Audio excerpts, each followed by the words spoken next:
Deus é maravilhoso, Deus nos ama, e nós estamos aqui porque Ele nos ama e assim estibeleceu para nós, que nós estivéssemos hoje aqui nesse lugar, e também, um dia se você estiver ouvindo isso que está sendo ministrado aqui, se Deus assim permitir também, porque você estava nesse lugar em Deus, no mundo espiritual.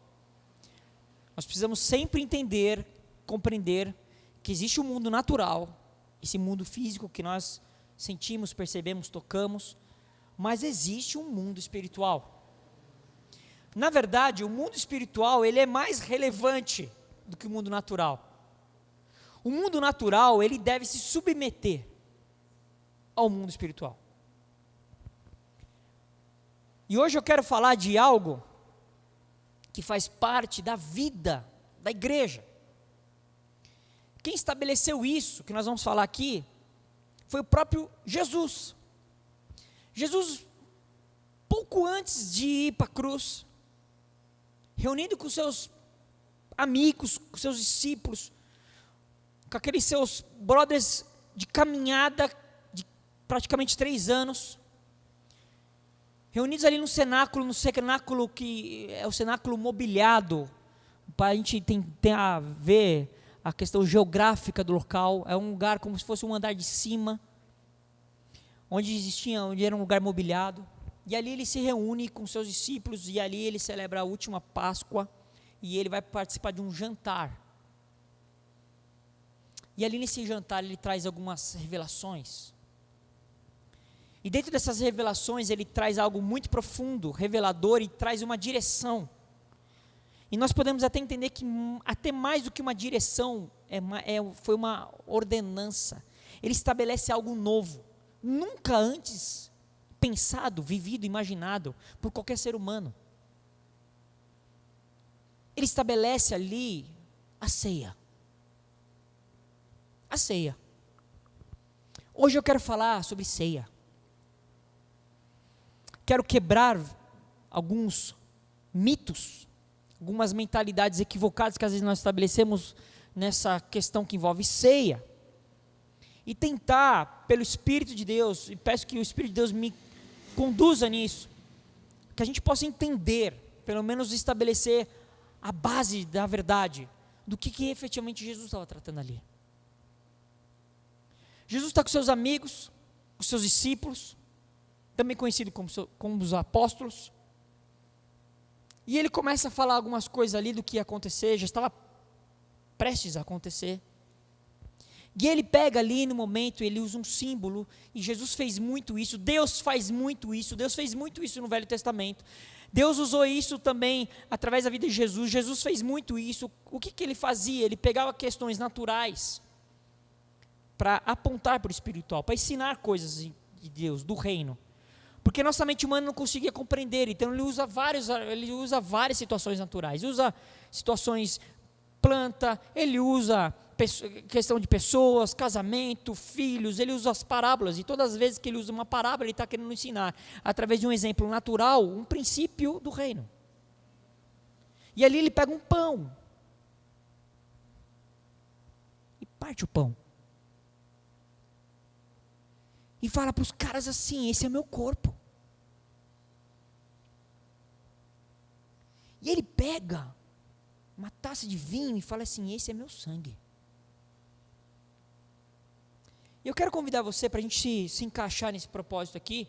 O texto que é muito conhecido, muito falado nesses momentos de ceia, mas eu quero introduzir com ele sim, aquilo que Paulo, que não estava lá, mas a Bíblia fala que ele mesmo diz que ele recebe do Senhor a revelação da ceia.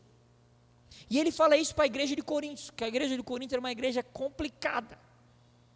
Porque a igreja de Corinto estava, imagina você que aquela cidade era como se fosse hoje uma cidade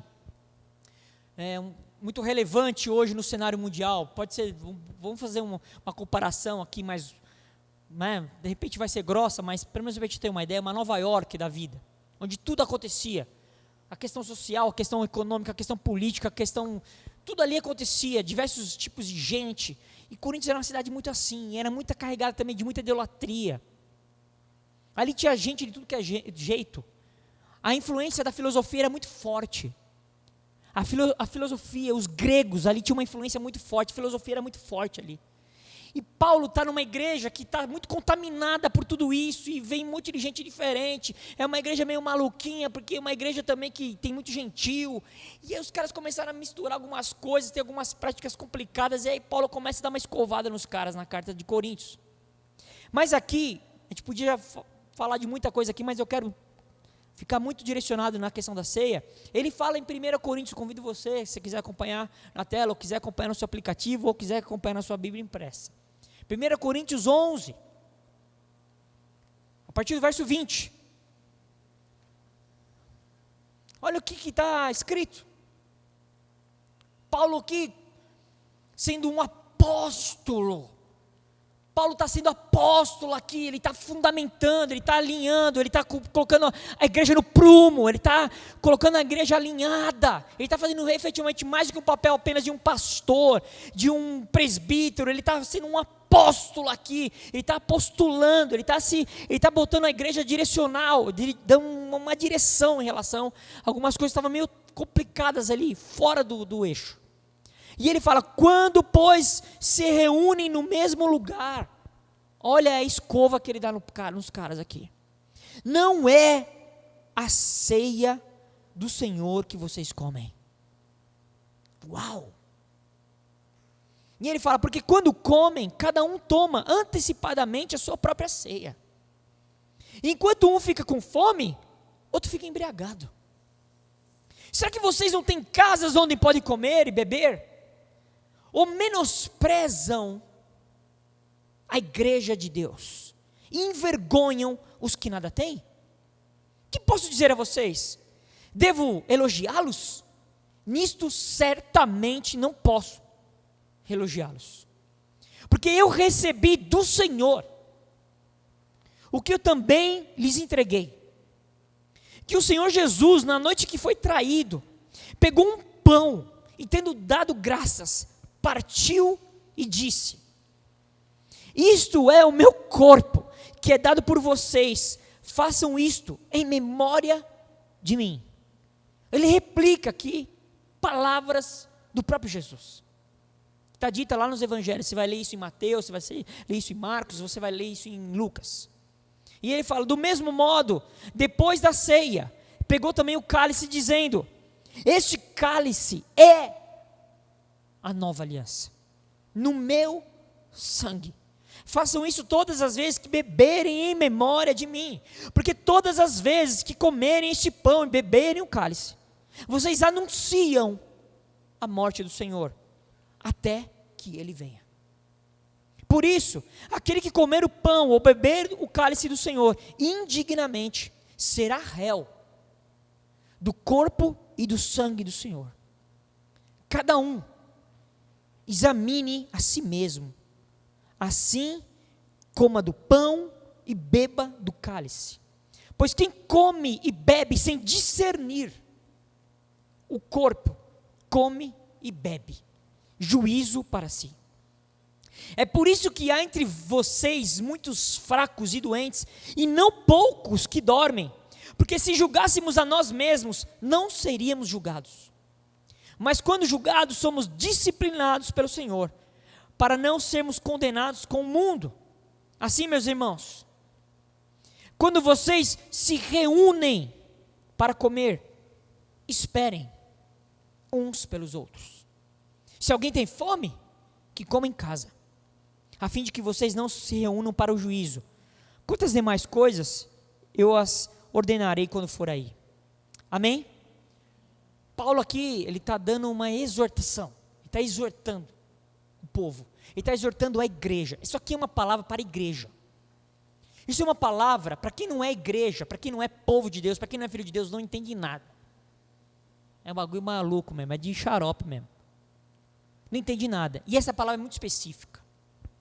E ele, sabendo o que estava acontecendo, ele toma conhecimento do que estava acontecendo nessas reuniões. Ele falou, não é possível que esses caras estão fazendo isso. Por que eles estavam fazendo? Existia essa reunião aqui, imagina se aqui é o seguinte, já tinha acontecido, Jesus já tinha morrido, Jesus já tinha ressuscitado, Jesus tinha ido ao Pai, a igreja já tinha startado, já tinha começado, os apóstolos já estavam na sua caminhada, nós estamos já caminhando aqui, já estamos em Paulo, a igreja existia. E aqui, qual que era o costume na época da igreja? A igreja fazia uma refeição, a ceia aqui, essa palavra ceia aqui, ela incorpora tanto a ceia, que nós estamos acostumados como igreja a ver, a participar, como ceia no sentido de jantar mesmo, de comidas, ceia. Então como que acontecia? No virado do dia, mais ou menos ali nesse período, do final do dia, virada do dia para a noite, eles participavam de um jantar, uma ceia. E nesse interim, na ceia ali, quando terminava, eles participavam também da ceia chamada Ceia do Senhor. Era assim que funcionava, isso era o normal na igreja, era o costume, era assim que funcionava. Só que o que estava acontecendo? O negócio tinha virado uma bagunça, porque os que tinham mais condições, acabavam chegando primeiro, porque muito provavelmente eles vinham ou de carruagem, ou de cavalo, ou estavam mais próximos, porque quanto mais condições econômicas, mais próximo as pessoas viviam perto das cidades, quanto menos condições, um pouco mais longe. Então, naturalmente, dizendo os mais com mais condições, os mais abastados, eles chegavam primeiro. E eles já chegavam e eles já começavam a comer. E não esperavam todos chegarem. Eles começavam a comer e a beber. E às vezes, quando alguns ainda estavam chegando, os caras já estavam até bêbados, embriagados. Ou seja, eles não entenderam nada. Qual que era o propósito? Eles entenderam qual que era a ideia, o propósito, o motivo pelo qual eles tinham que participar daquilo. E Paulo vendo aqui e falou, vocês não entendem nada, meu. Segundo a linguagem de hoje. Segundo a linguagem de hoje, mano, vocês estão vacilando. Porque ele fala assim, olha como ele começa quando nós lemos aqui, pois quando se reúnem no mesmo lugar, não é a ceia do Senhor que vocês comem. Cara, isso daí para um crente, ouvir isso aí é um murro no fígado. Isso que vocês estão fazendo aí não é a ceia. Tem nada a ver. Existe aí muita carnalidade, muito equívoco, muita religiosidade, muito desprezo, menosprezo, ele usa uma palavra, vocês menosprezam a igreja. Ai. Eu sei que hoje não é muito diferente, não, mas deixa para lá, daqui a pouco eu trato disso. E ele começa a ensinar a falar sobre essas coisas aqui, porque os caras não estavam entendendo o que significava a ceia. E as pessoas pensavam muito mais nelas próprias do que no seu contexto de igreja. E Jesus, ele fala o que Jesus direcionou. E tremendo aqui, porque, né, a gente se situar, quando foi escrita essa carta aqui, os evangelhos ainda não estavam escritos. Paulo não leu Mateus. Paulo não leu Marcos. Paulo não leu o evangelho de Lucas. A Bíblia fala que ele recebeu do Senhor. É evidente que aqui não tem como a gente definir como foi isso. Será que o Senhor mesmo disse para ele, ou ele recebeu do Senhor através de um irmão?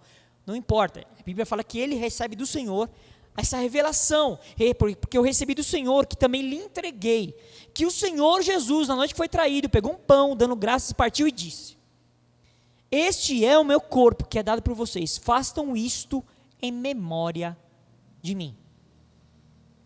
Ele traz aqui, novamente, aquilo que ele já tinha ensinado.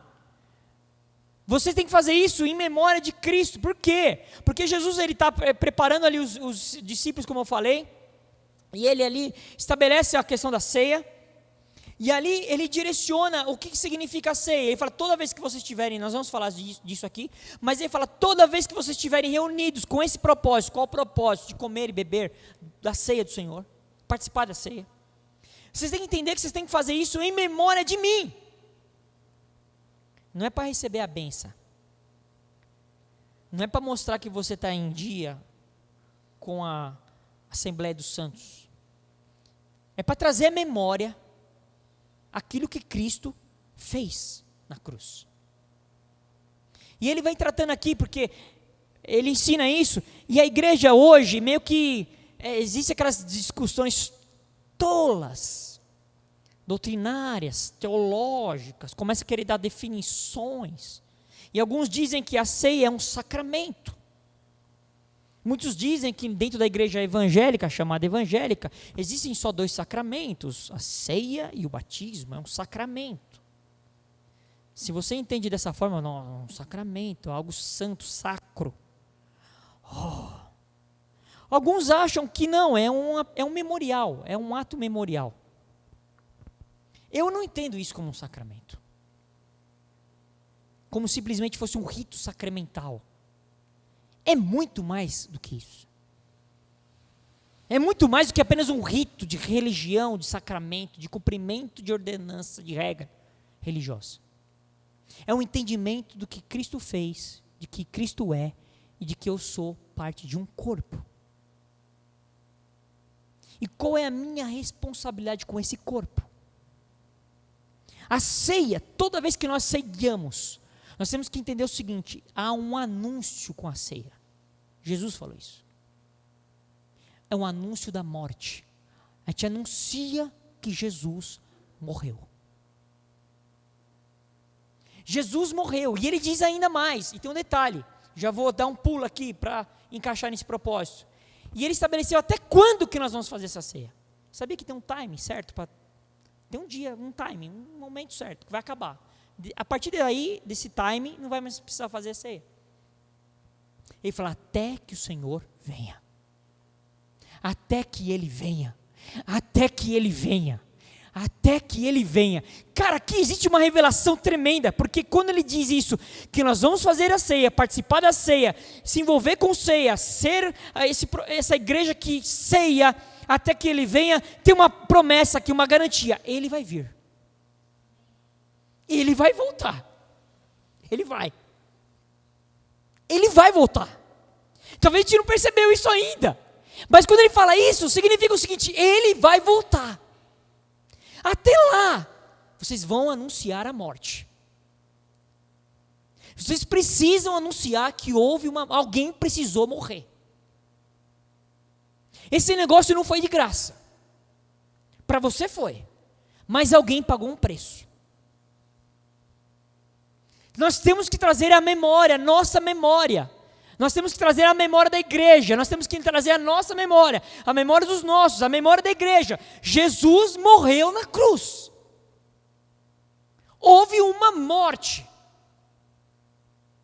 para que todo aquele que estava morto, vivesse. Se nós não fizéssemos isso, nós não entendemos isso, pode parecer uma coisa tão trivial, mas daqui a pouco o Cristo ia virar um místico, ia virar um guru. Aí a pessoa fala, será que ele não é um cara só legalzão, fez o bem, ação social, um profeta? Não, ele morreu.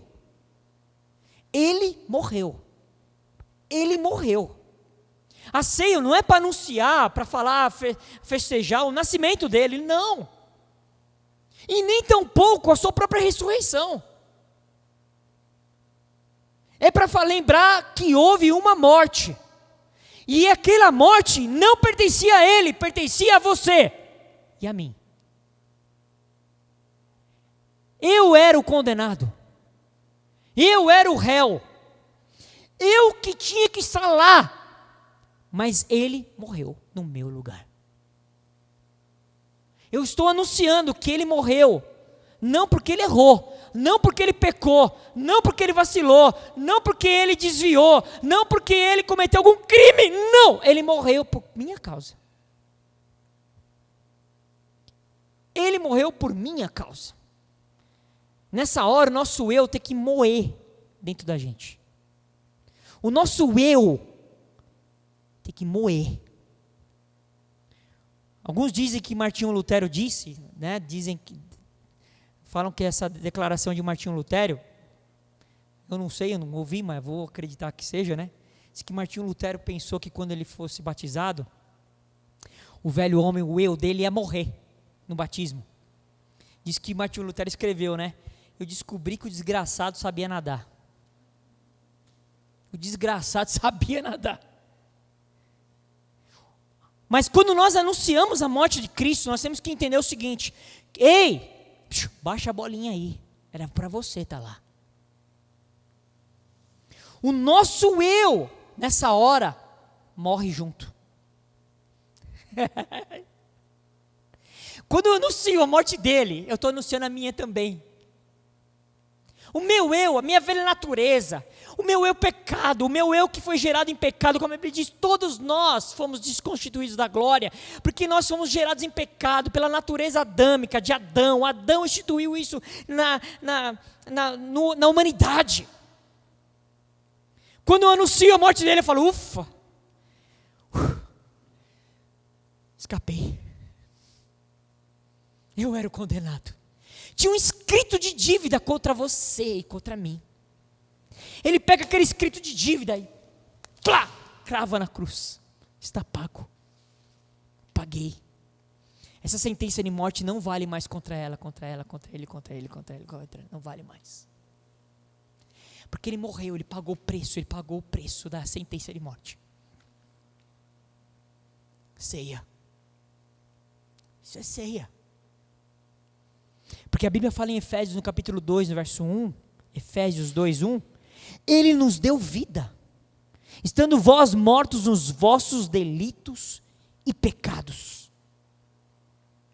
No verso 26, que nós lemos de 1 Coríntios 11, ele fala lá no verso 26, porque todas as vezes que comerem este pão e beberem um cálice, vocês anunciam a morte do Senhor, até que ele venha. Houve uma morte.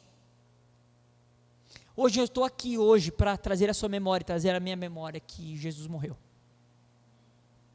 Às vezes tem tantas coisas hoje que o evangelho está misturado, assim, é benção para cá, benção para lá, prosperidade, avanço, coach, 7 métodos para isso, e a gente esquece que Jesus morreu. Jesus morreu. E ele fala isso, fazer isto em memória de mim, fazer isto em memória de mim. Quando ele fala isso lá em Lucas, no capítulo 22, no verso 19, fazer isto em memória de mim. Quando ele fala fazer isto, essa palavra no original, aqui no grego, que é uma palavra no grego, fazer isto significa que é uma ação nossa. É algo que cabe a nós, é uma ação deliberada nossa. Nós é que fazemos isso, nós é que tomamos a decisão, a posição de trazer a memória, cabe a nós. Jesus falou, façam isso, tragam à memória aquilo que eu fiz na cruz. É uma ação nossa, é uma ação deliberada nossa. Essa palavra no original significa lembrança, memória, trazer à mente. É uma lembrança deliberada, é intencional. Eu faço uma coisa intencional. A Bíblia fala aqui no texto original, fala que para melhor avaliar os efeitos do que aconteceu. A palavra no original, a tradução, fala isso. É um recolhimento ativo e automotivado. Especialmente como memorial, trazer a memória. Eu trago a minha memória. Puxa, eu era isso, aconteceu aquilo, e Jesus não fez nada, não errou, não pecou. E nós começamos a trazer a nossa memória. E quando a gente começa a trazer a memória, a gente começa a se colocar no nosso lugarzinho. Deixa eu ficar no meu lugarzinho aqui, porque eu estou tão cheio de justiça própria, tão cheio do meu eu, tão cheio das minhas vontades. Agora está em voga muito forte, sendo realize seus sonhos, os seus sonhos. Cheio muito eu, é o meu eu, o eu do homem virou o Deus dele próprio.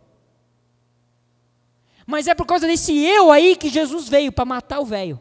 Mata o velho homem. Mata o velho. A natureza antiga, a velha. E aqui, nós precisamos entender o seguinte, os judeus, e o judeu faz isso até hoje, mas pensa que Jesus está naquele ambiente todo judaico ali, Jesus também era judeu, e ele está naquele momento de Páscoa, e Jesus ali estabelece uma coisa que para o judeu, ele consegue compreender mais profundamente às vezes do que nós imaginamos, por entender a Páscoa, porque o judeu entende a Páscoa. A gente pensa às vezes que é coelhinho, que é chocolatinho, que é uma coisa bonitinha, fofa. Fofa. É fofa. Páscoa é fofo. Ai, coisa fofa. A criança vem toda coelhinho, fofa. Uhul! Fofo. Mas para o judeu ele sabe que não é fofo não. Tanto é que na época da Páscoa, o judeu só come ervas amargas. Para lembrar o que aconteceu. Porque Deus instituiu a Páscoa, e aí nós podemos falar e ver isso lá em Êxodo, no capítulo 12, e Deus diz em Êxodo 12, 14, que o motivo que ele faz é para lembrar que eu, o Senhor, fiz. Então toda vez que o judeu celebra a Páscoa, ele está apontando para o passado. Nós estávamos escravos, nós éramos um povo escravo, nós estávamos no Egito, lá estava ruim, o bagulho deu ruim lá, deu ruim para nós. Deus nos tirou daquilo, nos libertou, nos tirou do Egito, nos fez passar pés secos do Mar Vermelho, bagulho louco, nos colocou num deserto malucão. Deus nos livrou, nos tirou. E aí veio o anjo da morte. Antes de passar no negócio do mar, tinha umas pragas. E aí uma das pragas era: vou matar todos os primogênitos. E aí antes ele falou assim: vou matar todos, inclusive os animais. A gente até esquece disso. Você imagina a matança que foi no Egito naquela época. Era tudo que era filho primogênito e primogênito de bicho morto. Só que ele falou: de vocês não, porque vocês vão pegar um cordeiro. Aí ele dá toda a característica que vai pegar o sangue do cordeiro e vai passar no umbral a sua porta. E na hora que o anjo da morte vir e ver aquele sangue, ele vai passar por cima, ele não vai entrar, não vai ter morte naquela casa. Hoje esse anjo da morte, ele ainda existe. Você acha que ele foi embora? Para onde?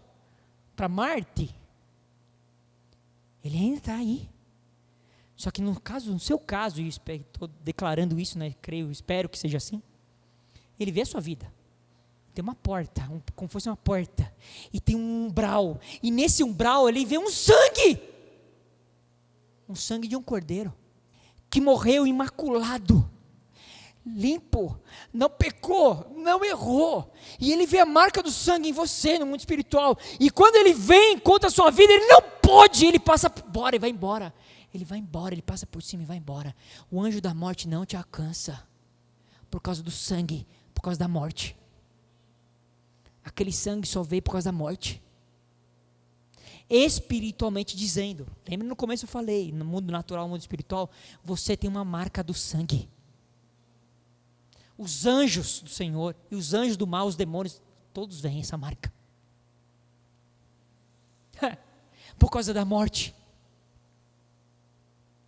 Então, a Páscoa era para isso, e também o que eles fazem na Páscoa? Para que ninguém esqueça, para trazer lembrança, lembrar a galera, mas também na Páscoa, lá no verso 26, 27, eles dizem que no momento da Páscoa eles têm que ensinar as crianças. Eu não quero muito me ater aqui, mas uma das coisas que também tem que acontecer, você tem que ensinar as crianças. Papai, por que está acontecendo isso, papai, nesse dia? Imagina um judeuzinho, equipazinho. Papai, por que está comendo essa comida hoje? Por que esse pão aqui está murchinho assim, sem graça? Essa erva é amarga, papai. Deixa o papai contar. Eles aproveitam a oportunidade, aqueles monte de símbolos que tem na época da Páscoa, numa casa de um judeu. Tudo aquilo, tudo tem símbolos, e eles ensinam as crianças. Cabe a nós também ensinar os nós. Não da Páscoa. Coelhinho não. A morte do cordeiro. Ceia. Papai, mamãe, por que no dia da igreja lá tem pãozinho e um suquinho assim? Por que, papai, mamãe? É a hora de você falar da morte.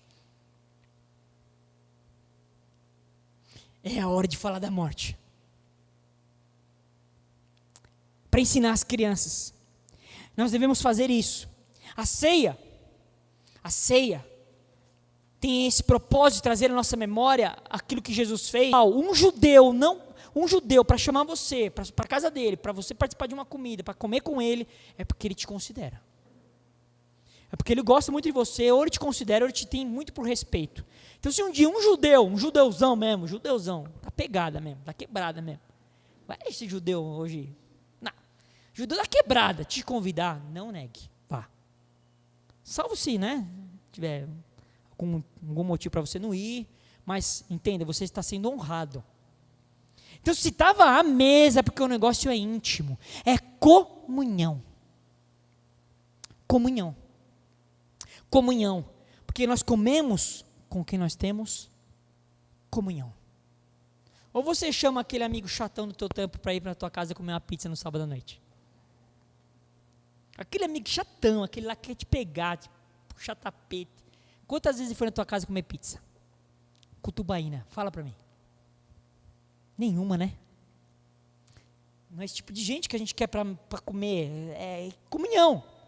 E a ceia do Senhor, uma das coisas que também significa que na ceia eu estou declarando, eu estou expressando, eu estou demonstrando, eu estou na verdade mais do que isso, vivendo, estou demonstrando que eu vivo isso, que eu estou em comunhão com Deus e com os meus irmãos.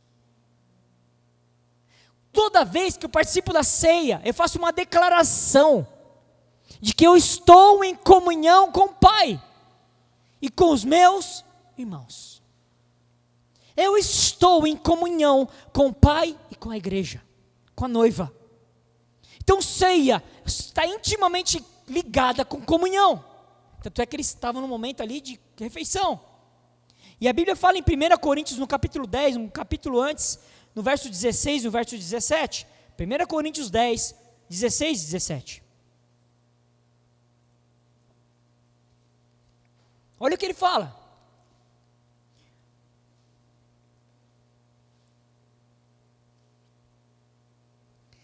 Ele fala o seguinte: não é fato que o cálice da bênção que abençoamos é a comunhão do sangue de Cristo?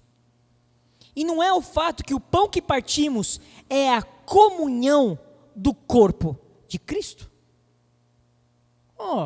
Porque nós, embora muitos, somos unicamente um pão, um só corpo, porque todos participamos do único pão. A ceia é comunhão. Somos único, somos um. O sangue é comunhão com Cristo, o pão é comunhão com o corpo de Cristo. Quem é o corpo de Cristo? A igreja. Não a igreja institucionalizada, com CNPJ, com toda uma liturgia, Não, a igreja viva, a igreja do Senhor é a igreja. Nós somos o corpo de Cristo. Ele é a cabeça, nós somos o corpo. Ele é o noivo, nós somos a noiva. A igreja, a Bíblia fala que é a baluarte da verdade. Nós, a igreja, somos o corpo. Comunhão. E aí, o que acontecia? Era tomada quando eles estavam ali no momento de comunhão com os irmãos, como nós lemos lá em 1 Coríntios 11, e lá no final, lá no verso 33, olha o que ele fala, depois ele lá passar o sarrafo na galera, ele fala no verso 33, olha o que ele fala no verso 33, deixa eu ler na NA, assim meus irmãos, quando vocês se reúnem para comer, esperem uns pelos outros. Comunhão, honra, respeito. Eu me importo com você, eu me importo com o outro. Eu não vou começar a comer antes que o meu irmão chegue, que o meu irmão esteja aqui comigo em comunhão. Eu não vou fazer isso. E outra, ele é exócio. Se você estiver com fome, come em casa, meu. Você não tem casa, não? É segundo a linguagem de hoje que eu li agora. 2023. Se você não tem casa, não, come na tua casa, velho. Vai vir aqui para comer aqui. Aqui não é esse propósito. Você não está entendendo. O comer é um símbolo de que eu e você temos comunhão. Eu sei que esse tipo de pregação às vezes não é tão legal, porque tem alguns irmãozinhos que não é tão legal assim ter comunhão, assim, né? Mas foi o corintiano, né? Daí pula. não se gravou, é pi. Palavrão não pode falar na pregação. Então, a gente tem que entender que o propósito da ceia é trazer, estar em comunhão, declarar essa comunhão e falar, não, gente, nós vamos aqui como corpo de Cristo, anunciar que o corpo está anunciando que houve uma morte. O corpo declara, o nosso Redentor que vive e morreu. Ele morreu. Nós fazemos isso. Então, o que é ceia? A ceia é um ato de comunhão com cada cristão, com o seu Senhor, e também um ato de comunhão entre nós, para trazermos a memória e anunciarmos juntos que Jesus morreu e Ele virá. Por isso que não existe a possibilidade de alguém tomar ceia sozinho. Não tem como. Esses dias eu vi um maluquinho falando para mim, eu tomo ceia na minha casa. É mesmo? É, sozinho. Aí, tipo, acho que ele fazia um happy hour na casa dele. Quando ele chega do trabalho, meio cansadão, falou, não, vou tomar ceia. Acho que é um happy hour. Ele e Jesus. Acho que ele entra numa night, assim, uma vibe. Não existe ceia. Ceia sozinho não é ceia. Ceia é comunhão. Quando vocês se reúnem com esse propósito, esperem uns pelos outros. Se eu tenho que esperar alguém, é porque sozinho eu não posso fazer. Ceia sozinho não existe. Para quem você está anunciando aquilo? Para você mesmo? Para o teu ventre? Ou você é tão espiritual, fala, não, estou dizendo para os demônios que Jesus morreu. Não existe isso, é um engano, é um legalismo, uma religiosidade, é uma alucinação, porque o propósito da ceia é declarar que o corpo existe por causa que houve uma morte. Por isso que nós não encontramos nenhuma autoridade para participar da ceia sós ou fora da Assembleia dos Santos. E aqui estou falando Assembleia dos Santos, aqui para dar uma cara assim meio de espiritual da coisa. Mas o que eu estou querendo dizer é que não é um ambiente litúrgico, um ambiente consagrado, dentro de um templo. Você pode ceiar com seus irmãos em qualquer lugar, se estiver no propósito. Se estiver na sua casa, se estiver numa chácara, se estiver num lugar, e estiver ali com aquele propósito. Irmãos, vamos aqui hoje, em nome de Jesus, vamos participar da ceia, vamos juntos aqui. Aleluia! Glória a Deus! Glória a Deus! É lógico, sim, não existe possibilidade nenhuma de fazer isso de uma forma zombaria, tipo como fosse nada, não é disso que nós vamos tratar um pouco disso aqui também. Porque ninguém toma ceia sozinho, porque significa sentar à mesa. Nós ainda não entendemos, como filhos de Deus, o que é o sentar à mesa. Tem muita gente que é mero frequentador de culto, ou membro de igreja. Mas sentar à mesa, que é viver em comunhão com o meu irmão, isso está difícil de acontecer. O máximo que o cara quer, né? Graças a Deus aqui não acontece isso, aleluia, sangue de Jesus. O cara quer o pastor na casa dele, o pastor tem que me visitar. Pastor, aleluia, glória a Deus. Eu também, tem uma época que eu também queria que o pastor fosse na minha casa também. Mas quando eu entendo de verdade quem eu sou, o que o Evangelho fez em mim, eu entendo que quem tem que estar na minha casa é meu irmão, em Cristo. O irmão de chegada, o irmão de caminhada. O irmão por que ela está sentindo isso, cara? Me conta, me ajuda. Eu não estou entendendo por que ela está passando por isso. A minha filha está assim tantos dias, me ajuda, cara. Eu não sei mais para onde eu vou. Essa comunhão que nós precisamos entender. E não fazer com aquele jeitinho nosso bem religioso, no domingo, quando acaba a reunião. A paz do Senhor, irmão, até domingo que vem. Aleluia. Quando eu faço isso com meu irmão, sabe o que eu estou declarando? Eu não quero te ver a semana inteira, ô lazarento, só domingo que vem. Até domingo que vem. A gente acha tão bonitinho, às vezes. Fofo. Nós temos que entender que Cristo é o centro da ceia. Ele é o centro da ceia e Ele trouxe dois elementos como símbolo, o pão e o sangue. E o suco da videira, né? Pode ser o vinho, pode ser o suco, não importa. Aqui, existem dois elementos, porque ele fala de uma coisa que é o corpo, porque Jesus certa vez lá em João capítulo 6, ele fala assim que ele é o pão que desceu do céu. Jesus é o pão que desceu do céu. Explicar isso para o pessoal de fora. Como assim? Eu sou o pão que desceu. Sabe o que significa? Eu sou a comunhão entre você e o Pai. Sem mim, você e o Pai não tem comunhão. Eu sou o pão. Para você, junto com você, sentar com o Pai. Para você sentar com o Pai e se relacionar com o Pai. Sem mim, ele fala em João capítulo 14, verso 6. Eu sou o caminho, a verdade e a vida. Ninguém vem ao Pai senão por mim. Eu sou o pão. Para o Pai, você tem relação com o Pai, precisa de mim. Eu sou o pão da relação. Eu sou o pão da relação. Enquanto nós comemos, nós nos relacionamos. Eu sou o pão. Eu sou o pão. Eu sou o pão. Eu sou o pão. Você precisa de mim para se relacionar com o Pai. Eu sou o pão. Você precisa de mim para se relacionar com o seu irmão, porque você vai ver coisa nele que você não vai gostar. E você vai ter que amar ele como Cristo o amou. E só que tem um detalhe maior. Ele vai olhar para você e também não vai gostar de umas coisinhas.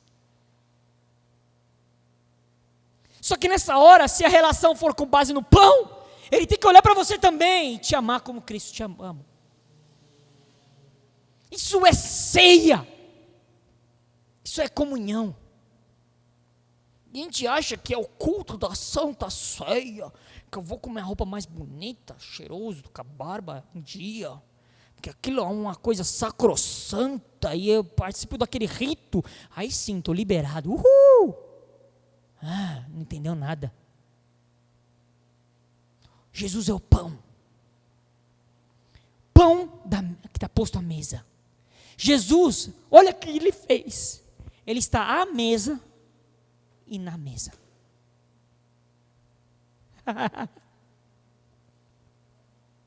Ele está à mesa e na mesa. Ele é o pão. Ele é o pão. E ele pega o sangue, o suco da uva, o símbolo do sangue, do suco da videira, e fala: isso aqui é a nova aliança. A partir de agora, o Deus que é um Deus de aliança, que nosso Deus é Deus de aliança. E todas as vezes na Bíblia que você vê a aliança sendo quebrada, nunca foi Deus quebrando, sempre foi o homem quebrando a aliança. E ele fala: essa aqui é a nova aliança. Agora Deus não está mais fora. Deus agora está dentro. É uma nova aliança. Deus não está mais fora. Ele agora está dentro. Ele habita em mim. E um dos motivos também que ele usa o pão, é porque principalmente para aquele povo na época, eles entendiam isso muito claramente. Quando você pegava uma comida e consagrava aquela comida a algum tipo de Deus, algum tipo de entidade, significava que você estava incorporando aquela coisa. E quando ele pega o pão e ora, e abençoa e consagra, e ele está fazendo isso aqui: eu sou o pão, e faz isso, aquilo deve ter sido um escândalo, porque o judeu, ele não pode comer carne de animal assim que foi com sangue. E quando ele fala para comer, significa o seguinte: você está em mim internalizando. É um símbolo externo para demonstrar o que eu fiz, que eu vou fazer na cruz. E para nós é que ele já fez na cruz. Porque até agora, o papai, eu, estamos fora. Mas a partir de agora, nós vamos habitar com você dentro. Vocês serão a minha habitação. Agora Jesus está dentro. É um símbolo. É uma simbologia. Jesus está dentro. Ele não é mais uma coisa fora, estranha, às vezes esquisita para mim. Não, ele é meu amigo que habita dentro de mim. O Espírito de Deus habita em nós. A Bíblia fala que nós somos ele tabernaculou em nós. Nós somos a casa, nós somos o lugar de habitação. Agora ele habita em mim, ele está em mim, não só comigo, ele está em mim. A Bíblia fala que, lá no livro de Romanos, não há mais condenação para aqueles que estão em Cristo. Não é que tem, não é que caminha, é que estão, é dentro. Eu sou o pão. Quando eu faço isso, a gente pega esse pedaço de pão, no simbolismo, te dá na sua mão. Você tem que entender que você está dizendo, rememorando, e falando assim, agora ele está em mim. Eu sou dele e ele é meu.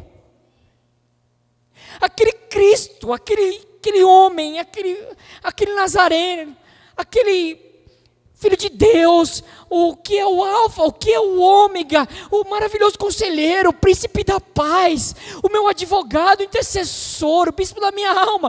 Ele agora é meu amigo, tão meu amigo, mas ele é tão amigo meu, tão íntimo que ele está em mim. Ele conhece mais de mim do que eu. Ceia.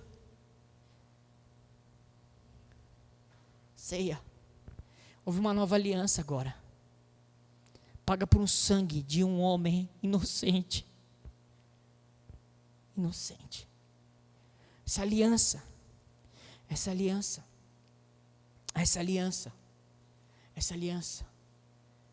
Lá em Gênesis, no capítulo 9, no verso 4, depois que acontecem as coisas que acontecem com Noé, que Deus fala para ele com sangue. Ele podia começar a comer carne, porque até então o homem não comia carne. Ele falou, não, agora está liberado.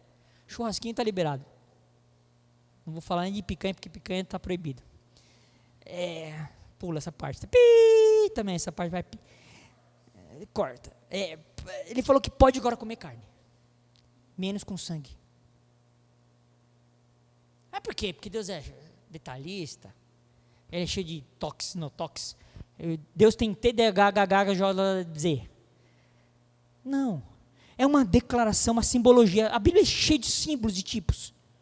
Porque o sangue, o símbolo do sangue é vida. E quando você está comendo uma carne com sangue, significa que você está adquirindo vida. É como se fosse um símbolo disso. Não, vocês não podem comer com sangue, carne com sangue. Porque para vocês entenderem que a vida só eu posso dar. Só Deus pode dar a vida. Você imagina um judeu ouvindo um maluco dizendo que ia morrer, que é para tomar o sangue dele. Para um judeu isso dava bugou. Deus proibiu. Mas sabe que eu quero sim? Até agora o pecado te trouxe a morte. A partir de agora, essa nova aliança vai te trazer vida. Quando você toma aquele cálice com aquele suquinho, você tem que entender que você conseguiu agora a vida. O suquinho não tem poderes, tá, gente? Tem gente que acha que tem poderes mágicos, miraculosos. Deus pode fazer o que quiser, né? De repente Deus pega ali o suquinho, faz o que ele quiser. Não estou proibindo nada, viu? Mas tem gente que acha que aquele suquinho tá cheio de poder. Ele entendeu que aquele é um símbolo. Que eu estou declarando que eu agora, eu estava morto, agora eu tenho vida. Agora eu tenho vida. Vida. E também ele fala do pão sem fermento, ali na Páscoa, eles não comiam com fermento. Eu quero rapidinho passar por isso daqui, porque eu quero caminhar aqui no nosso processo aqui, porque eles comiam pão sem fermento, porque o fermento simbolizava e simboliza pecado, religiosidade, coisas ruins. Então ele fala assim, não, agora a coisa está limpo, está puro. Então é um pão sem fermento, pão asmos. Amém? Porque ele fala lá em 1 Coríntios 5, lançai fora o velho fermento, para que sejais nova massa, como sois, de fato, sem fermento, pois também Cristo, nosso Cordeiro Pascal, foi imolado.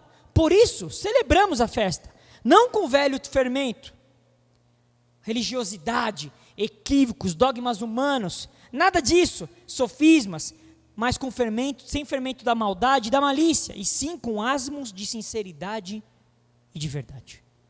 1 Coríntios 5, 7, 8. Agora tem um detalhe que muita gente pergunta essas horas, que o pessoal quer saber as coisas assim, sabe? O detalhe. Quando que a gente deve tomar ceia? Porque isso é uma questão muito, às vezes, em discussão. Já teve gente que veio me perguntar aqui, mas vocês não têm um dia certo? Aqui nós vamos falar pessoalmente de nós, aqui, cada um tem a sua experiência, cada um tem a sua direção em Deus, na sua comunidade, mas aqui eu vou falar da nossa vida, da nossa experiência. Um dia definido de ceia. Inclusive, hoje é que nós vamos participar da ceia aqui e ninguém sabia. É melhor que seja assim, porque senão ia ter gente aqui, né, vai que escorrega. Ia arrumar algumas coisinhas, chegar mais bonitinho, ia vir com uma cara mais de, sou santo, bonita. Não, é para não dar uma preparadinha, para não dar uma maquiagem na coisa. E até porque a ceia, como disse, para nós não é um sacramento. Faz parte da vida da igreja.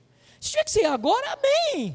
Se eu tiver que ceiar amanhã de manhã, se eu me encontrar com meus amigos, com meus irmãos, aleluia, tá bom. Se for na sexta-feira, o que tem?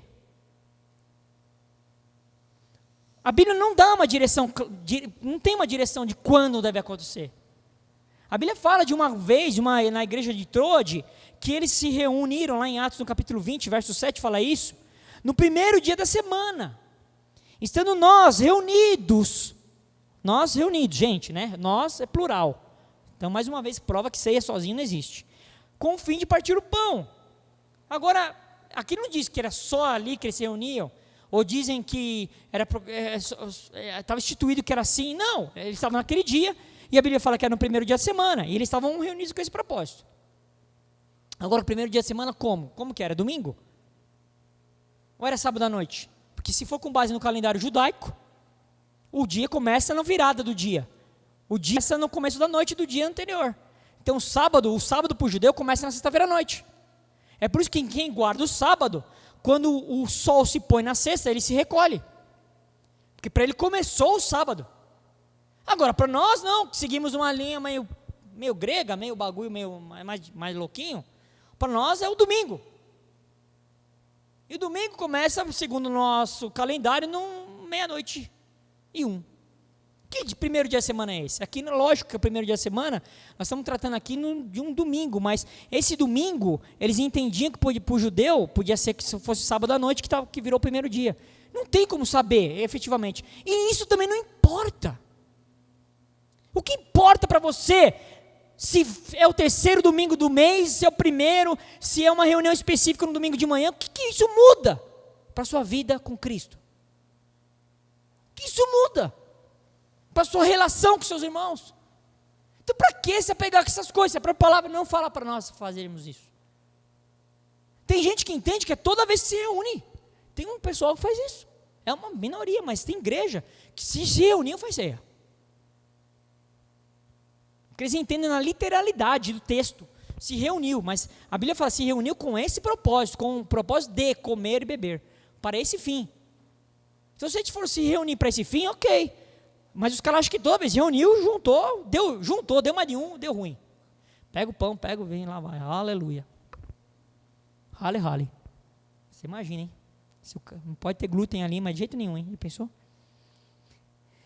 Amém? Então, ele fala assim, Jesus diz, todas as vezes que beberem, em memória de mim. Ou seja, se você fizer com esse propósito, amém, glória a Deus. Agora, outra pergunta, essa aqui é top 3 das perguntas. Quem pode participar da ceia? Cara, essa pergunta ainda está valendo $1 milhão. Porque se você vai num cenário, um fala de um jeito, você vai num outro cenário, outro fala de um jeito, você vai numa doutrina, fala de jeito, você vai numa outra linha, fala de outro jeito, tem outros que falam de outro jeito. Eu já fui em uma igreja, por exemplo, e eu vivi isso. Tem gente aqui que não me deixa falar a verdade sozinho. Nossos anciãos ali de fundo ali não deixam eu falar sozinho. Que se não fosse batizado, proibido. Não podia nem pegar no negocinho. Se pegasse, tomava uma do presbítero, tomava um chacoalho já. O cara ia sair até assim já na reunião. É assim? Me desculpa, eu não entendo assim. Quem que pode então tomar a ceia? Lembrando que a ceia é algo que eu faço no natural, eu pego mesmo um pãozinho de verdade, um suquinho ou um vinho de verdade, eu pego mesmo na mão. Só que eu estou fazendo pegando uma coisa natural para declarar algo espiritual. É um símbolo. Então tem uma pegada espiritual no negócio aí. Não é apenas um ato religioso, comi, acabou, tchau. Então aponta. Então aqueles, para quem eu entendo, quem pode tomar a ceia. aqueles que estão no Senhor. Se a pessoa está em Cristo, está liberado. Se presta atenção, se a pessoa aceitou Cristo, está em Cristo, a Bíblia diz que o Espírito de Deus começou a habitar nela.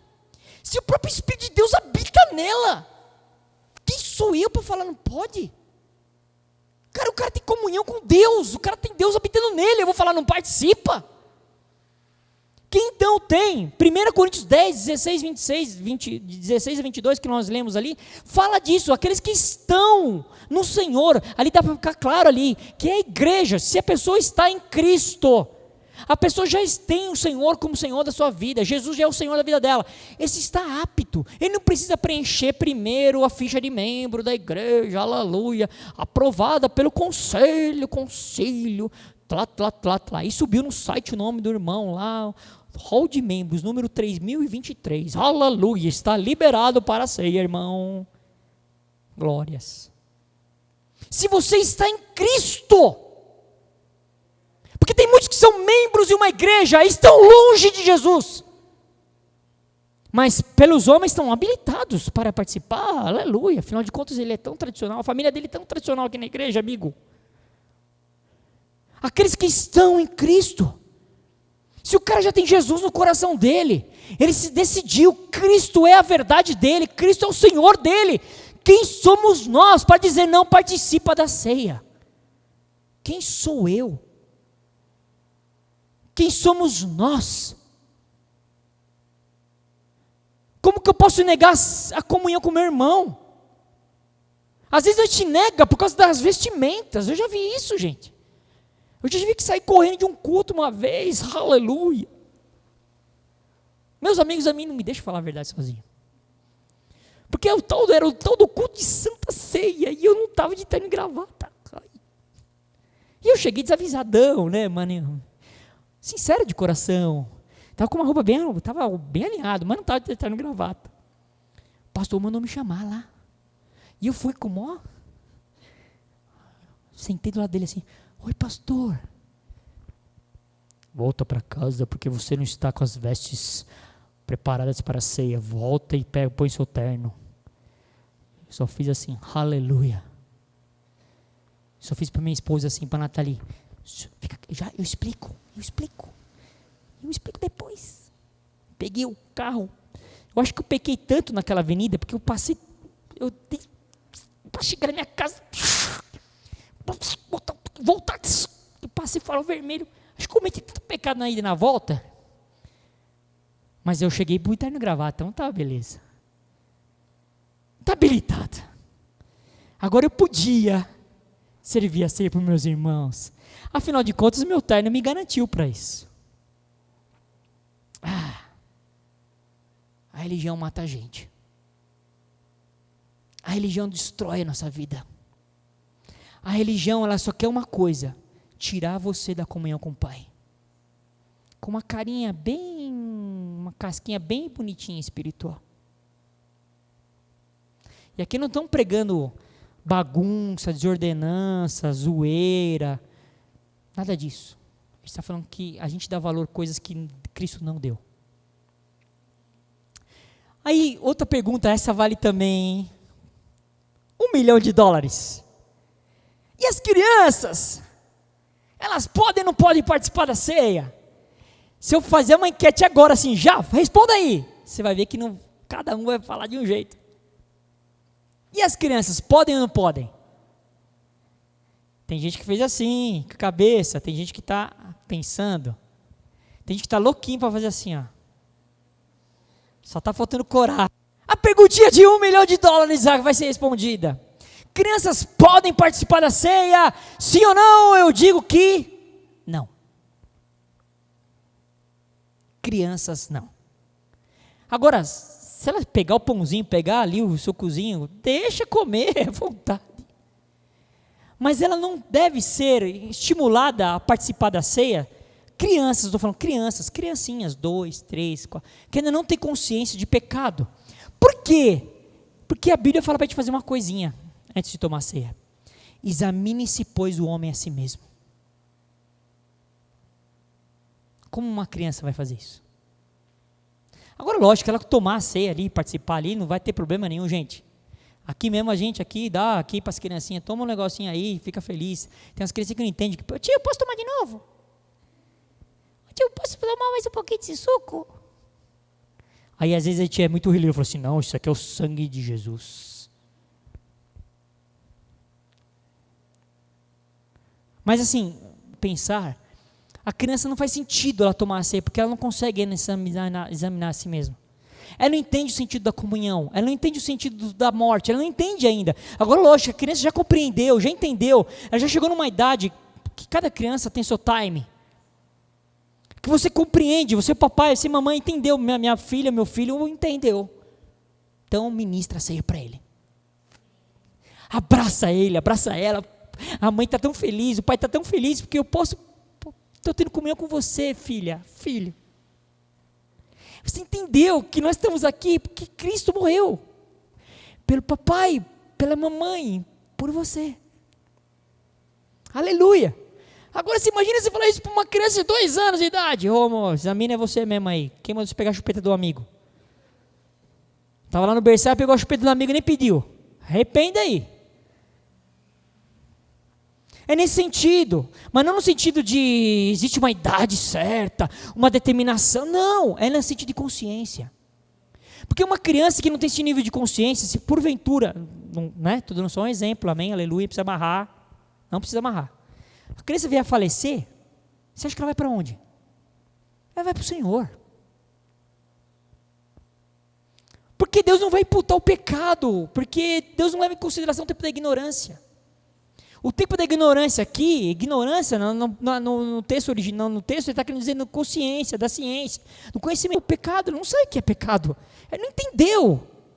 Então, a criança não tem que ser ministrada. Agora, use da oportunidade, como faz o judeu, para explicar. Sabe por que o papai e a mamãe hoje vai participar da ceia, filhinha? Por causa disso, vai explicando, vai inculcando. A Bíblia fala, inculcai a palavra na criança. Inculca. Você já sabe o que é inculcar? Inculcar não é só falar assim, entendeu? Tá bom, tchau, vou para a próxima. Não, inculcar é insistir, permanecer, falar e falar de novo. Inculca. Inculca a palavra. Para que ele entenda que aquilo não é uma religião, aquilo não é o ato da igreja dela, na minha igreja é assim, não, ela entender que é a morte de Cristo. Amém? Todo mundo que está aqui, continua aqui? Aleluia, estamos caminhando por fim, faltam 3 horas só. A outra aqui que é muito, muito importante aqui a gente falar, porque é outra questão, lembra que eu falei 3? Essa é a outra que vale $1 milhão. A Bíblia fala lá, como nós lemos, por isso, aquele que comer do pão, ou beber do cálice do Senhor, indignamente. É o seguinte, se você participar da ceia, uma pessoa participa da ceia de uma forma indigna, ele dá uma exortação aqui, muito, olha o que ele fala, será réu do corpo e do sangue do Senhor. Por isso que ele fala, continuando o versículo, examine-se, pois, o homem a si mesmo. E assim coma e beba do cálice, porque quem come e bebe, sem discernir o corpo, come e bebe juízo para si. Mais uns motivos aqui, porque a gente não dá para criança. A criança não consegue ter esse nível de entendimento. Mas vamos focar aqui, porque isso aqui, gente, é um peso dentro da igreja. Eu já vi pessoas assim com um peso terrível, tem pessoas que inventam desculpa às vezes para não ir no culto chamado Santa Ceia, porque ela não se sente digna de participar daquele no contexto. Porque foi mal ensinada, ou então a osmose evangélica ensinou errado. O que é comer indignamente? Não tem nada a ver com as vestimentas, não tem nada a ver com a sua postura externa. Comer indignamente, na original, essa palavra aqui no original, significa o seguinte, frequentemente, que ela é muito mal entendida, que não tem nada a ver com a parte externa, como eu falei aqui, essa palavra descreve o modo de você participar. A pessoa que está comendo aqui não está levando nem a sério. tipo assim, mano, tô com a minha vida toda torta, mas pra ninguém ficar me enchendo as tampas, eu vou tomar aqui, a ceia aqui, eu vou fazer uma carinha aqui, ninguém sabe da minha vida mesmo. Tá zombando. Não, é do Senhor. Porque Deus sabe o coração. Somente Deus conhece o coração do homem. E somente o coração do homem pode conhecer a Deus. Então o cara que assim, isso aí não é nada, isso aí é um pãozinho, isso aí é um suquinho, isso aí não quer dizer nada, isso aí é frescura, isso aí é bobeira, isso aí é religiosidade. Isso que é a forma indigna. Menospreza, zomba. Lógico, às vezes ele não vai falar isso publicamente, não, mas no coração dele. Por isso que ele fala, examine-se a si mesmo. Não sou eu que vou examinar seu coração. Não pastor, não é o bispo, não é o apóstolo, reverendo, aleluia. Porque existem contextos de igreja que essas pessoas se colocam numa posição tal de autoridade que eles são capazes de dizer quem deve e quem não deve participar. Quem sou eu? Se o irmão, essa irmã, de repente está num pecado terrível, e eu sei, e vai participar, eu dou um toque às vezes se tiver oportunidade. Mas e se na hora que ele for participar ele está se arrependendo ali, e eu não estou sabendo? O cara está na hora ali, Senhor, Pai, me perdoa, Pai. Essa minha vida está, eu reconheço, eu confesso, e o cara está lá. Deus está tratando com o cara e eu ali, julgando o cara. Agora, por isso que ele fala, examine-se a si mesmo, porque se você comer e beber de forma indigna, você vai ser réu. Agora, quando eu, numa falsa autoridade, digo por irmão, você não está na comunhão da Assembleia dos Santos, 2 meses sem ceia na igreja, eu estou me colocando no lugar de réu. Porque sou eu que estou sendo julgador, decididor da comunhão. Misericórdia da nossa vida. Quem sou eu? Qual que é o meu papel? É fazer isso que eu estou fazendo hoje, ensinando vocês, ensinando a igreja. Esse é o papel do pastor, esse é o papel do líder, ensinar a verdade, ensinar a palavra. A palavra tem que ser ensinada, porque hoje se você participar da ceia de forma indigna, participou porque quis. Decidiu fazer isso. Porque você foi ministrado aqui, está sendo ministrado. Mas examine-se a si mesmo, não é algo de consciência da pessoa com o próprio Deus. Pai, me perdoa. Aquelas coisas que você sabe que está no vacilo, está no erro, está vacilando, está no pecado. Mas peça perdão ao Pai, porque Ele perdoa.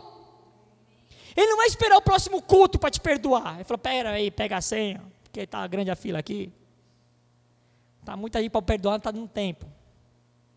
Próximo culto, ceia, você está liberado, tá bom? Hoje não vai dar, não deu tempo para pensar o caso. Deus perdoa. Perdoa. Agradeça. Participa da ceia. Cara, todas as vezes que eu participo da ceia, praticamente todas as vezes que eu fiz isso na minha vida, são 27 anos. Cara, eu faço com uma gratidão. Porque eu sei que eu não merecia esse bagulho.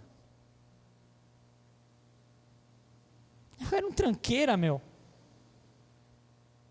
Eu não merecia. Hoje eu estou participando da ceia dele. Cara, isso é um privilégio. Ele me chamou. Eu sou amigo dele hoje. Eu sou filho. Eu participo porque eu sou filho. Eu participo porque ele me salvou.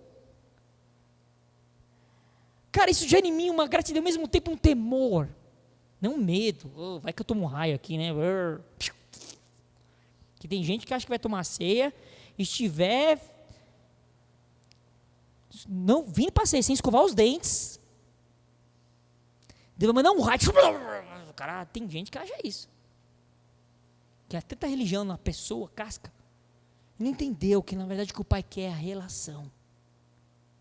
Tudo que nós estamos falando é da relação com o Pai. Quem que deve participar? Quem toma com o coração correto, reto. entendendo quem é Deus, entendendo o sacrifício, entendendo a morte de Cristo. Amém? Examinar-se a si mesmo. Estou terminando aqui agora. Essa palavra no original, examinar-se. Examinar-se. Esse ato que cabe a nós, que você vai fazer daqui a pouquinho. Alguns eu até imagino no meu coração que alguns já estão fazendo no seu interior aí.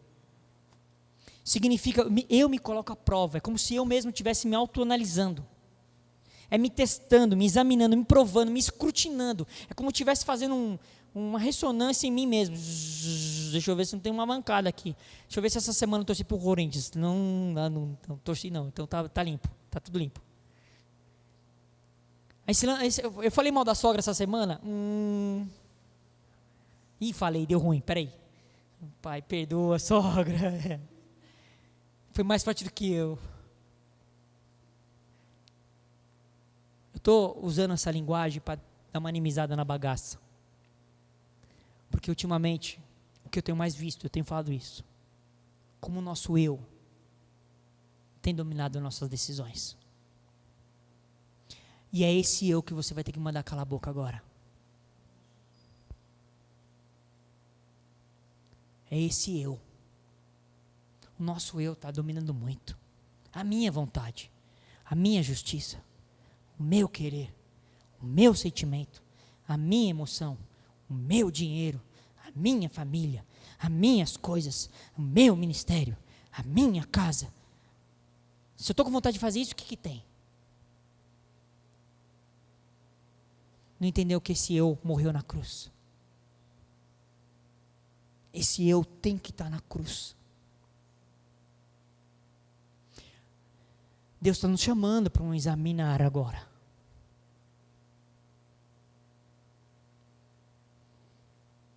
Se eu tivesse um tecladista, ele fazia um fundo fúnebre agora.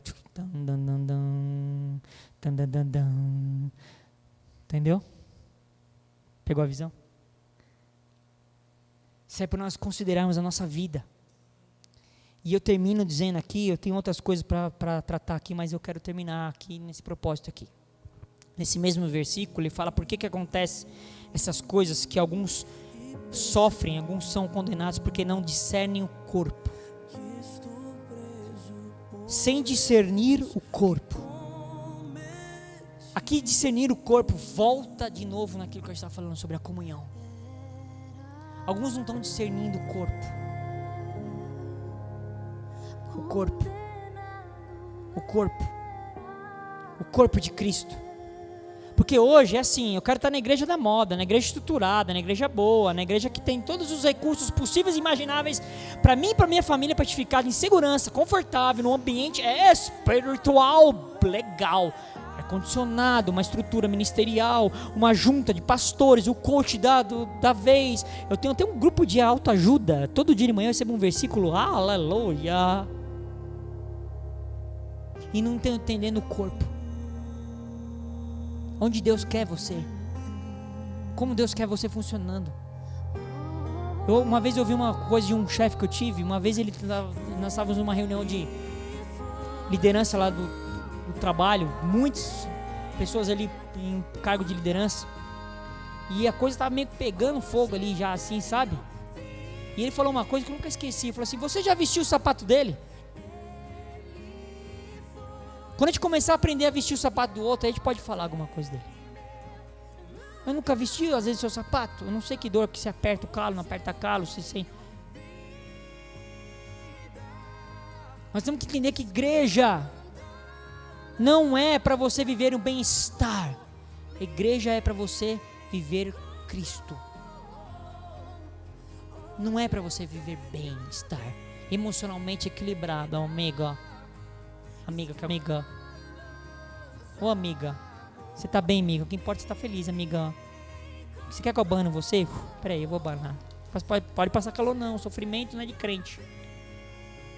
Crente não sofre. Esse evangelho fraquinho aí, que suco que a gente foi ensinado. Bateu, tomou.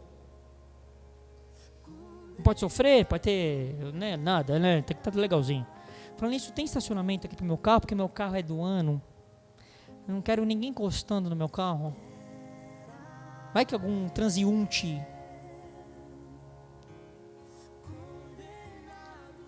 Essa palavra aqui fala isso. Ele fala por causa disso que alguns não entenderam. Por isso que muitos estão... Ele usa uma palavra aqui que às vezes a gente não compreende. Deixa eu até ler aqui no... Por isso que alguns... Ele fala assim no verso 30. É por isso que há entre vocês muitos fracos e doentes e não poucos que dormem. Cara, isso aqui é uma palavra... Essa palavra no original, que fraco, sem força, significa sem força, não forte. E é lógico que significa no original tanto fisicamente, literalmente, mas também emocionalmente. Eu sei que aqui não tem isso aqui, viu? Mas na igreja meu amigo lá, ele me contou. Cara, aqui tá um monte de gente com problema emocional.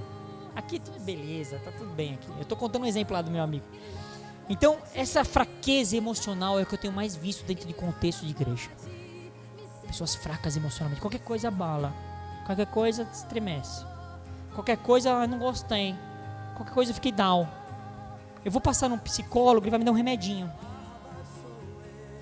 Fracos emocionalmente. Essa palavra significa propriamente sem força, sem vigor.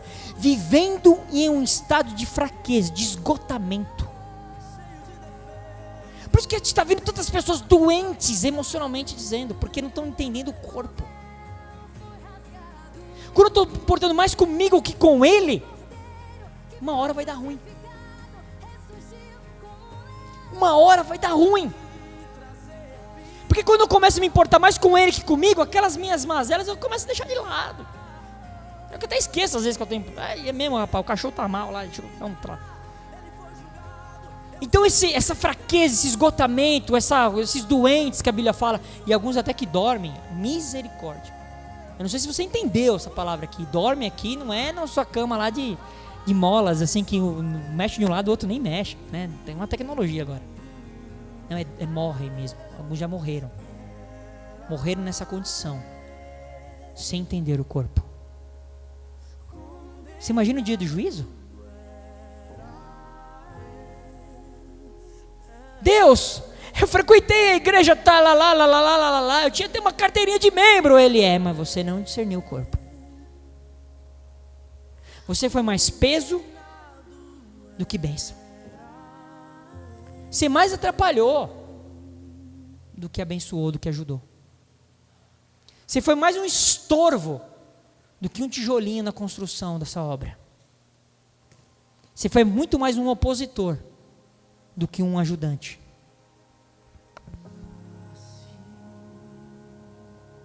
Eu tenho muitas outras coisas aqui, mas eu quero finalizar aqui.